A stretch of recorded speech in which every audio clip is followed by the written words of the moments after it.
की वजह से।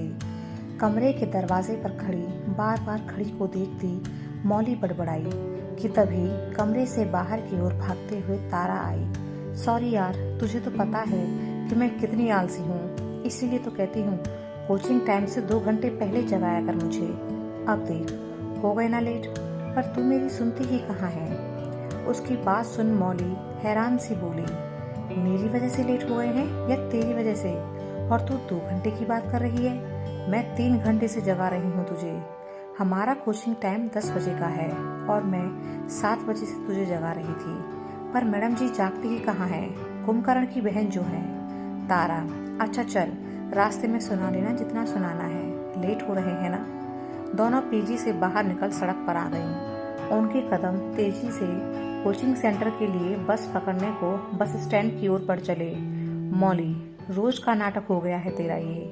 तारा, अरे तो हो गए लेट, क्या हो गया, हमें कौन सा पढ़ना है वहां जाकर, कहते हुए वह हंसने लगी। मौली, हम नहीं सिर्फ तू, मुझे तो इस बार कैसे भी करके बैंक का यह एग्जाम निकालना ही है। पिछले 2 बार से कभी 2 नंबर से तो कभी 4 नंबर से रह जाती हूँ, लेकिन इस बार तो निकाल कर ही दम लूंगी। तारा हंसते हुए, तू तो अपने पापा की बेटी है, उनका सपना है तुझे बैंक ऑफिसर बनाने का। ठीक भी है, लेकिन यही जिंदगी के कुछ अच्छे दिन हैं हमारे पास, तो थोड़ा मजा तो करना ही चाहिए, वरना बाद में माँ बाप शादी कर ही देंगे, फिर उसके बाद आज़ादी कहाँ मिलेगी। कहते हुए तारा ने हवा में अपने दोनों हाथों को फैला दिया। मौली ने जल्दी से तारा के हाथों को नीचे किया। सामने देख, बस आ गई है, थोड़ा ध्यान रख, वरना जिंदगी से आज़ादी मिल जाएगी, फिर कहना कि ऐसी आज़ादी और कहाँ। बस के रुकते ही दोनों फटाफट से उसमें बैठ गईं। तारा अपनी बातों से मौली को पूरे रास्ते पकाती रही। थोड़ी देर में दोनों कोचिंग सेंटर के सामने खड़ी थीं। मौली उसके अंदर जाने को हुई कि तारा ने उसे रोक लिया। आज बंक मारते हैं यार, प्लीज। मौली खींच कर, नहीं, एक तो वैसे ही लेट हो गए हैं और तेरा ये रोज का बंक का आलाप। एक काम कर, तू जा घूमने, मैं तो चली। कहते हुए वह कोचिंग सेंटर में चली गई। तारा भी अब बेमन से उसके पीछे पीछे गई। 3 घंटे बाद जब मौली और तारा कोचिंग से निकले कि मौली के पापा का फोन आ गया। पापा, कैसी हो बेटा? मौली, बढ़िया। पापा, ऐसे ही मन लगाकर पढ़ाई किया करो, तुमको बैंक ऑफिसर बनना है। यह सुनकर मौली थोड़ी उदास हो गई। पापा, क्या हुआ, हमारी बेटी चुप कैसे हो गई? मौली, पापा, पिछले 2 बार से मैं आपका सपना पूरा नहीं कर पाई, इस बार भी कहीं? यह सुनकर मौली के पापा हंस पड़े। तो क्या हो गया, दुनिया में सभी लोग बस बैंक ऑफिसर होते हैं क्या?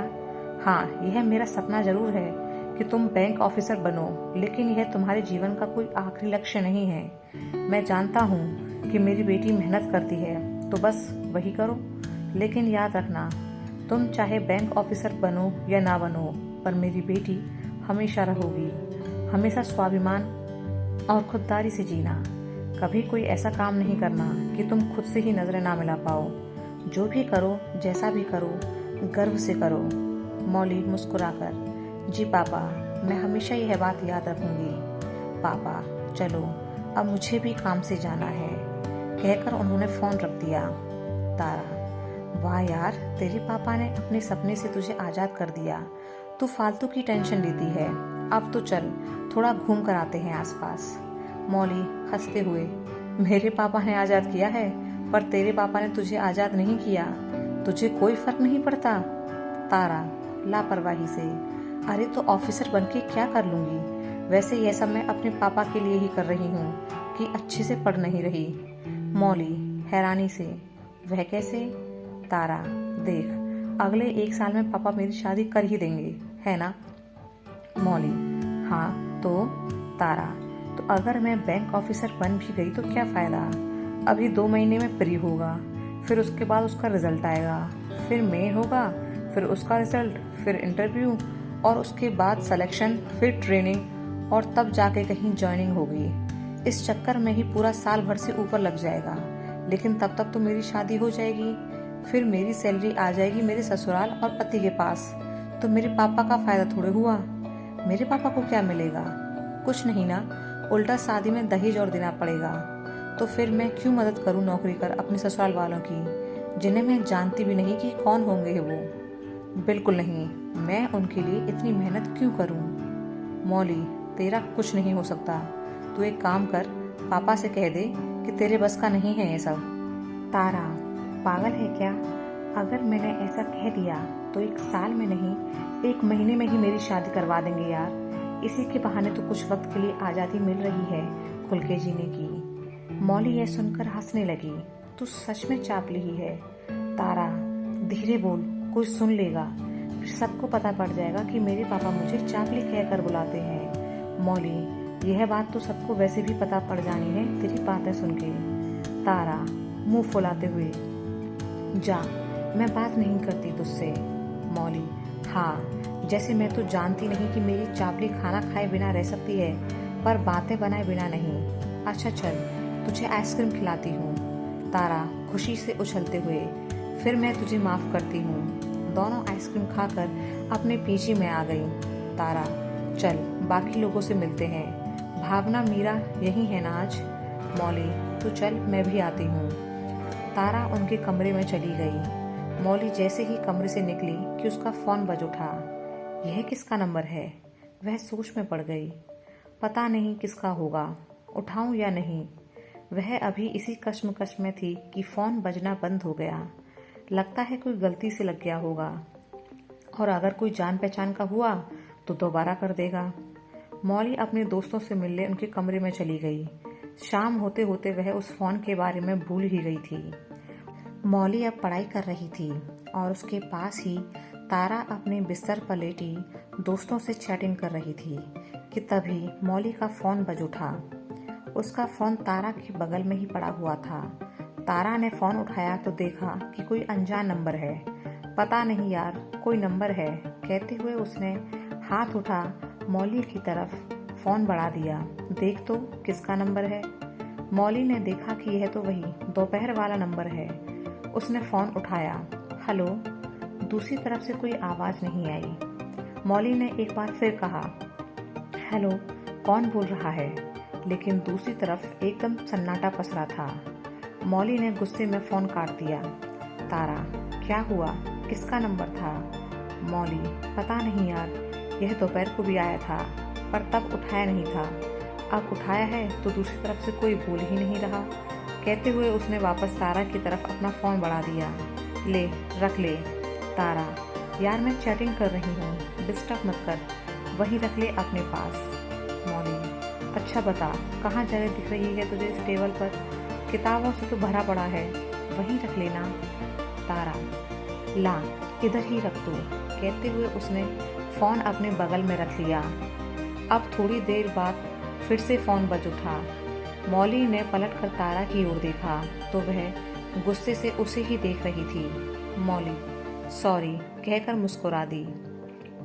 तारा ने फ़ोन उठाकर देखा तो बोली, यह फिर वही नंबर है। मौली अब परेशान हो गई। पता नहीं यार, जब कोई बोल ही नहीं रहा तो क्यों बार बार फ़ोन कर रहा है। तारा, तू परेशान मत हो, इसे तो मैं देखती हूँ।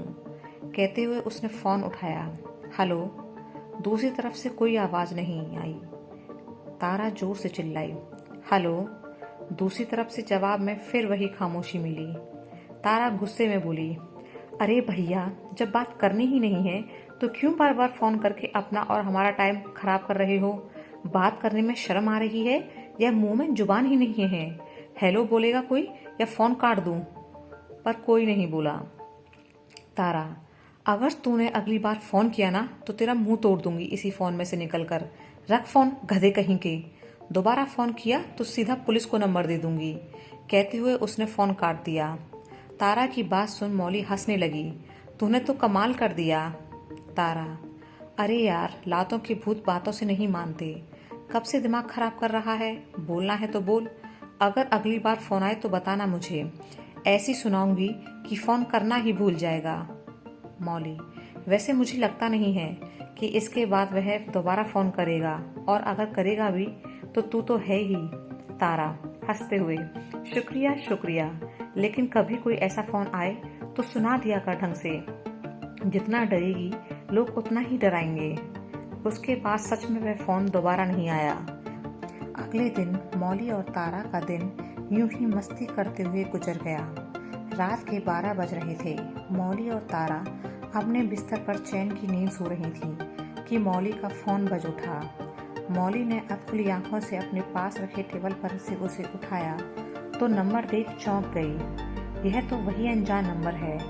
मुझे तो लग रहा था कि चापली की फटकार सुनने के बाद दोबारा फ़ोन नहीं करेगा।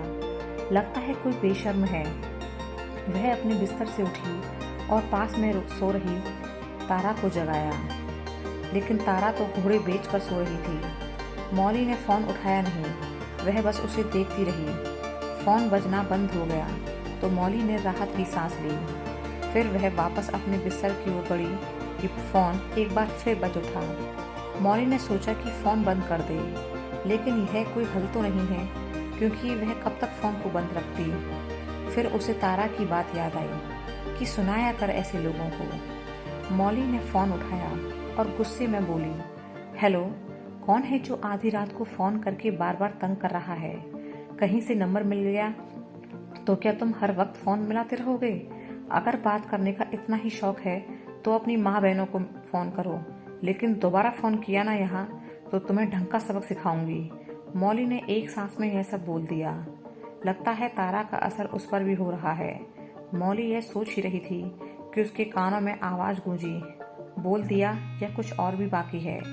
मौली ने ध्यान दिया, दूसरी तरफ से किसी लड़की की आवाज़ है, लेकिन उसके बोलने के तरीके और आवाज़ से तो ऐसा नहीं लग रहा कि वह कोई लोफर है। पर यह है कौन? मौली अब खामोश रही। दूसरी तरफ से वह लड़का बार बार बोल रहा था, हेलो हेलो मौली, तुम सुन रही हो ना? मौली अपना नाम सुनकर हैरान रह गई कि यह लड़का उसका नाम कैसे जानता है। मौली ने खुद को संभाला और हड़बड़ाते हुए बोली, कौन बोल रहा है? दूसरी तरफ से लड़का बोला, मैं कबीर बोल रहा हूँ। मौली सोच में पड़ गई। कौन कबीर? मैं तो किसी कबीर को नहीं जानती थी। पर वह यह भी नहीं जानती थी कि इसके बाद उसकी ज़िंदगी पहले जैसी नहीं रहेगी।